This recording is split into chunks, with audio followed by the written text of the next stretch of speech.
Hi guys. सो आज हम लोग बात करने वाले हैं कि एमएचसीईटी के लिए हमको general knowledge current affairs section को प्रिपेयर कैसे करना है। अंतर क्या है यहाँ पे एमएचसीईटी में और क्लैट में, कि क्लैट में सिर्फ एक टाइप के क्वेश्चंस आते थे और पैसेज बेस्ड क्वेश्चंस आते थे। एमएचसीईटी सेम टाइम पे बहुत ज्यादा डिफरेंट है। डिफरेंट कैसे है, एक बार तो आपको सबसे पहले एक बेसिक पैटर्न पता होना चाहिए एमएचसीईटी का। तो देखो एमएचसीईटी में किस सेक्शन में कितने क्वेश्चंस आते हैं मैं क्विकली बता दे रहा हूँ, तुम्हारे सामने डिस्प्ले भी हो रहा है। लीगल में 40, जीके में 30, लॉजिकल में 40, इंग्लिश में 30 एंड मैथ्स में 10।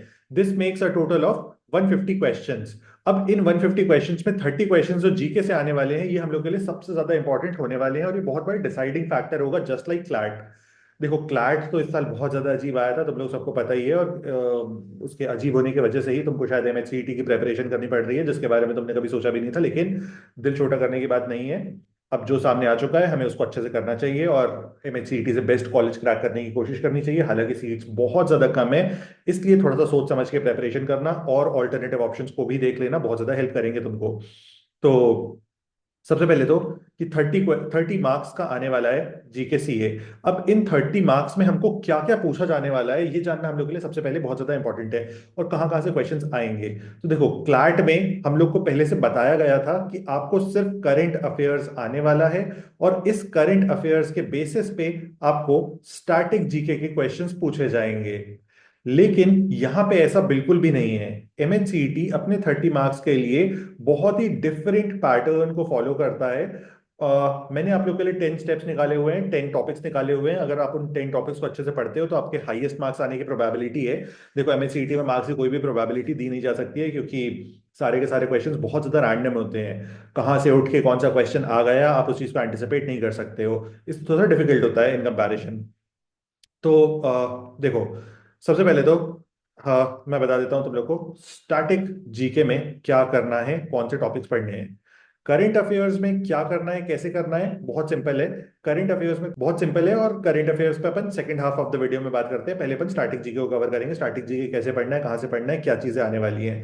तो देखो टोटल 9 टॉपिक्स होंगे स्टैटिक जीके के जो तुम्हें पढ़ने होंगे। वन इज करंट अफेयर्स, तो उसको 10th अपन मान लेते हैं। तो let start with static GK. Static GK में सबसे पहली चीज जो तुम्हें अच्छे से पता होनी चाहिए वो हो गई हमारी हिस्ट्री। हिस्ट्री कहाँ की आएगी, वर्ल्ड हिस्ट्री आने की प्रोबेबिलिटी बहुत ज्यादा कम होती है एमएचसीईटी में, लेकिन एंशंट, मिडिवल एंड मॉडर्न तीनों ही पूछी जाती हैं। अब एंशंट, मिडिवल और मॉडर्न में अगर आप सिर्फ मिडिवल एंड मॉडर्न को ठीक ठाक लेवल पे पढ़ के चले जाओगे, बहुत ज्यादा अच्छे से डेप्थ में एकदम पढ़ने की जरूरत नहीं है, ठीक ठाक लेवल पे अगर इतने को पढ़ लोगे तो आप एक सेफर जोन में आके लैंड हो जाओगे। एंशंट को आप बहुत हद तक छोड़ सकते हो। जब आप प्रेपरेशन का प्लान बनाओगे तो आप उस प्लान में इस तरह से रखना कि एंशंट आपकी लास्ट प्रायोरिटी है, मतलब among all the things ancient history पढ़ना is your last thing.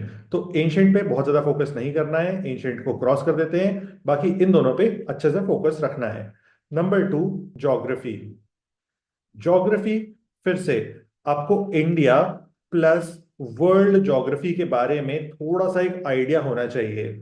Geography में किस तरह के क्वेश्चंस आते हैं वो बहुत ज्यादा डिफिकल्ट नहीं होते हैं। हालांकि हर साल जब देखा गया है ओवर द इयर्स, हार्डली एक क्वेश्चन होता है जो ज्योग्राफी का आता है स्टैटिक पोर्शन से। तो उस एक क्वेश्चन के लिए आपको एकदम माथा फोड़ने की जरूरत नहीं है। अगर आप उस एक क्वेश्चन को स्किप भी कर दोगे तो भी चल जाएगा, लेकिन अगर आप बेसिक चीजें पढ़ लोगे तो आपको बहुत ज्यादा हेल्प करेगा। बेसिक चीजें जैसे क्या होती हैं कि इंडिया का लैंडस्केप पढ़ लो, कहाँ पे क्या चीजें होती हैं, कहाँ पे किस टाइप के फॉरेस्ट होते हैं, तो इस तरह की सारी चीजें पढ़ लेनी है, कहाँ पे कोई स्पेशल टाइप के मिनरल्स मिलते हैं। लेकिन जो थर्ड चीज है वो सेकंड चीज से बहुत ज्यादा रिलेट होती है, और इस पे क्वेश्चंस आते हैं। इनको कहा जाता है सॉब्रिक्वेट्स।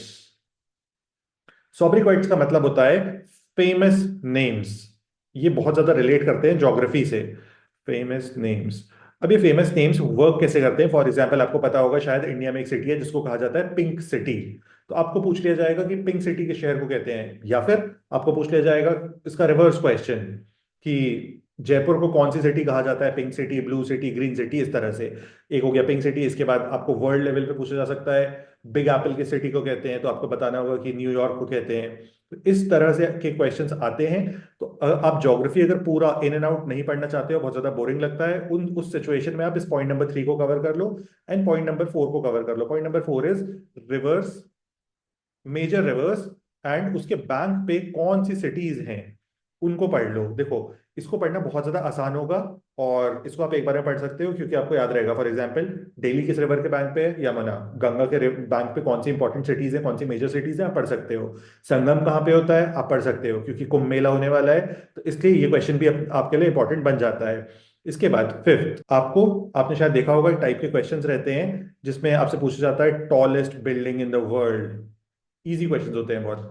Smallest in the world, largest in the world, ये वाले जितने क्वेश्चंस होते हैं, इस टाइप की जितनी भी चीजें होती हैं, वो सारी की सारी चीजों को आपको एक बार एक बस रीड दे दो। बहुत दिन भर बैठ के उसको पढ़ के याद करने की जरूरत नहीं है, क्योंकि आप याद नहीं कर पाओगे, इतनी सारी इन्फॉर्मेशन होती है।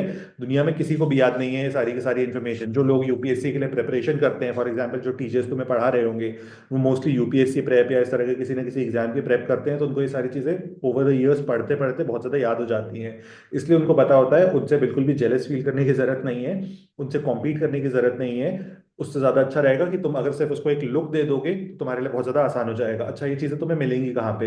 ये सारी की सारी चीजें मैं तुम लोग के लिए ओपनली डालने वाला हूँ ऑन आर टेलीग्राम चैनल, तो टेलीग्राम चैनल को ज्वाइन कर लेना थ्रू दिस क्यूआर कोड। और वहां पे तुम्हें ये सारी की सारी चीजें और इससे इस तरह की और भी जो रेलेवेंट चीजें होंगी फॉर एमएचसीईटी, वो सारी चीजें तुम्हें मिलती जाएंगी। सिक्स्थ, जैसे कि longest river, shortest river, India में कौन सी रिवर जो है वो उल्टे डायरेक्शन में बहती है, जैसे आपको शायद पता होगा नर्मदा जो है वो टुवर्ड्स द वेस्ट फ्लो करती है। तो इस तरह से सारे क्वेश्चंस जो है वो इस एरिया में कवर हो जाएंगे, और इसको आप अच्छे से कर सकते हो। इसके बाद एक बहुत ही इंपॉर्टेंट जोन आ जाता है जिसको कहा जाता है इंडियन इकोनॉमी। ये सबसे बोरिंग पोर्शन होता है। इसमें आपको कुछ भी नहीं करना है, सिंपल सी चीज रखना है। बेसिक जो टर्म्स होती हैं, बेसिक टर्म्स, सिर्फ आप उन बेसिक टर्म्स को पढ़ लो, और इसके बाद आप सीधे से करंट वाली इंफॉर्मेशन को फॉलो कर लेना। उसके बियॉन्ड बहुत ज्यादा सर मत फोड़ना इकोनॉमी के लिए, क्योंकि इकोनॉमी में मोस्टली ज्यादातर बच्चों को कुछ भी समझ नहीं आता है क्या लिखा हुआ है। वो बहुत अजीब अजीब सी टर्म्स होती हैं, बहुत सारी ओवरलैपिंग टर्म्स होती हैं, फिगर्स, नंबर्स और बहुत सारी चीजें आ जाती हैं। तो उसके लिए परेशान होने की बिल्कुल भी जरूरत नहीं है। सेवेंथ, एक बहुत ही इंपॉर्टेंट जोन है इस एग्जाम के लिए जिसको कहा जाता है इन्वायरमेंट। इन्वायरमेंट प्लस मैं लिख दे रहा हूँ सस्टेनेबल डेवलपमेंट। देखो, क्योंकि इन दोनों जोन से पिछले एक दो सालों में एक एक दो दो क्वेश्चंस पूछे गए हैं, इसलिए मैंने इसको अलग से लिख दिया है इन्वायरमेंट एंड सस्टेनेबल डेवलपमेंट। अब इन्वायरमेंट से रिलेटेड जितनी भी चीजें होती हैं, फॉर एग्जांपल क्योटो प्रोटोकॉल कब हुआ, तो ये है तो स्टैटिक जीके। अब हो सकता है जैसे कॉन्फ्रेंस ऑफ पार्टी हुआ हो जो तुमने क्लैट के लिए पढ़ा था, लेकिन कॉन्फ्रेंस ऑफ पार्टी ना पूछ के उन्होंने क्योटो प्रोटोकॉल पूछ लिया। उन्होंने पूछ लिया कि भोपाल गैस ट्रेजेडी कब हुई थी, ठीक है, या फिर रामसार साइट्स के लिए फर्स्ट मीटिंग कब कब हुई थी, कहाँ पे हुई थी। तो ये सारे के सारे एनवायरमेंट से रिलेटेड चीजें हैं, और एनवायरमेंट आपको पूछा जाता है इस एग्जाम में बहुत अच्छे से, तो आपको बहुत अच्छे से इसको प्रिपेयर कर लेना है। एट्थ, एट्थ में आप कर लो science and tech basic. ISRO वगैरह जो है कब फाउंड हुआ, कब फर्स्ट मैन्ड मिशन हुआ, फर्स्ट फर्स्ट स्पेसक्राफ्ट कब गया, ये सारी की सारी चीजें आपके इस जोन में आ जाएंगी। Ninth is books and author. तो बुक्स एंड ऑथर्स वाला जो जोन है, इसमें आप सिर्फ जो इंपॉर्टेंट और फेमस बुक्स हैं, सिर्फ उतने बुक्स का एक बार ऑथर्स के नाम देख लेना और चले जाना। हाँ देखो, इस क्वेश्चन के आने की प्रोबेबिलिटी बहुत ज्यादा कम है, लेकिन जस्ट इन केस आ जाता है तो आपको ये एक्स्ट्रा मार्क दिला देगा। एक नंबर से ज्यादा की ये चीज नहीं आएगी। फिर से परेशान होने की बिल्कुल भी जरूरत नहीं है। अब अगला क्वेश्चन तो पूछ सकते हो मुझसे कि कितनी डिवीजन रहती है करंट अफेयर्स में और स्टैटिक जीके में। कहीं पे भी ये चीज क्लैरिफाइड नहीं है कि स्टैटिक जीके में और करंट अफेयर्स में कितने कितने क्वेश्चंस पूछे जाएंगे, लेकिन ओवर द ईयर्स पेपर को जब हम लोग फॉलो करते हैं तो हमको ये पता चलता है कि करंट अफेयर्स डोमिनेट करता है। Current affairs is 60%, static GK is 40%। तो आपको इस चीज को दिमाग में रख के ही प्रेपरेशन करना चाहिए। एंड स्टैटिक जीके इतना बड़ा होता है कि आप उसको कभी भी पूरी तरह से कंप्लीट नहीं कर सकते हो, स्पेशली आपके पास अब 4-5 महीने बचे हो, और बहुत सारे बच्चों के तो बोर्ड एग्जाम्स होंगे, ट्वेल्थ के एग्जाम्स होंगे, प्रैक्टिकल्स होंगे, फेयरवेल करना होगा, उनको बहुत सारी चीजें जीवन में करनी होंगी अभी, तो उनके लिए तो और ज्यादा पॉसिबल नहीं होगा। तो इसलिए करंट अफेयर्स पे ज्यादा फोकस करो। और जिस तरह से मैं टॉपिक्स बता रहा था, शायद आपको समझ आ रहा होगा कि ज्योग्राफी का एक क्वेश्चन आने वाला है, तो ज्योग्राफी के एक क्वेश्चन के लिए मैं इतना ज्यादा परेशान क्यों हूँ।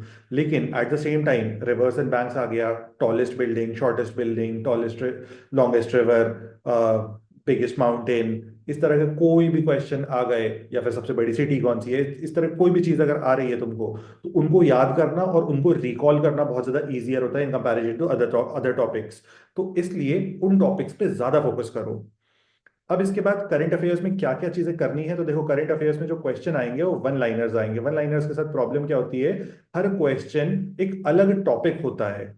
तो अब इन वन लाइनर्स को प्रिपेयर करने के लिए तुम लोग मेरे जीके वाली शीट को यूज कर सकते हो, उसमें मोस्टली टॉपिक्स मेंशन्ड है। अगर तुम लोग सिर्फ उतने टॉपिक्स पढ़ के चले जाओगे तो उतने सफिशिएंट होंगे, सारे के सारे टॉपिक्स उसमें से आ जाएंगे कहीं ना कहीं से। और क्योंकि शायद तुमको समझ आ गया होगा, क्लैट भी बहुत ज्यादा अनप्रिडिक्टेबल था जीके के मामले में, तो सेम चीज यहाँ पे भी होगी। अब यहाँ पे तुमको एक और चीज मेक श्योर करनी चाहिए कि जो छोटी न्यूज हो रही है, यानी कि जो छोटे छोटे टॉपिक हो रहे हैं, फॉर एग्जांपल कोई छोटी सी मिसाइल टेस्ट कर लिया, या फिर किसी फेमस पर्सन की डेथ हो गई जिसको ऑबिचुअरी कहते हैं, तो इस तरह का कोई भी छोटा सा टॉपिक है तो उस छोटे से टॉपिक को भी पढ़ लो तो बहुत ज्यादा अच्छा रहेगा। इस तरह के छोटे टॉपिक्स कई बार रैंडमली पूछ लिए जाते हैं एमएचसीईटी जैसे एग्जाम्स में, तुम उसके लिए प्रिपेयर्ड रहोगे। और अगर चाहो और मेरी हेल्प लगती है, तुम लोग जीके सीए वाला बैच चेक कर सकते हो, उसमें ज्वाइन कर सकते हो। बहुत ज्यादा पॉकेट वाइज फ्रेंडली है तुम लोग के लिए, अनलाइक बिग कोचिंग इंस्टीट्यूशंस। और अल्टीमेटली उससे बेनिफिट तुम लोग को ही होता है, क्योंकि शायद तुम लोग को पता होगा जीके थेरेपी सेंटर जो क्लैट का बैच हम लोग चलाते थे, उससे हम लोग इस साल एक बच्चे की पूरी एजुकेशन को स्पॉन्सर कर रहे हैं। और फ्री में भी कर सकते हैं वैसे, लेकिन फ्री में करने में मजा नहीं आती है। तो ज्वाइन कर लो जल्दी से। और कोई हेल्प चाहिए, क्वेरी क्वेश्चन है तो तुम लोग रीच आउट कर सकते हो। Thank you, bye bye.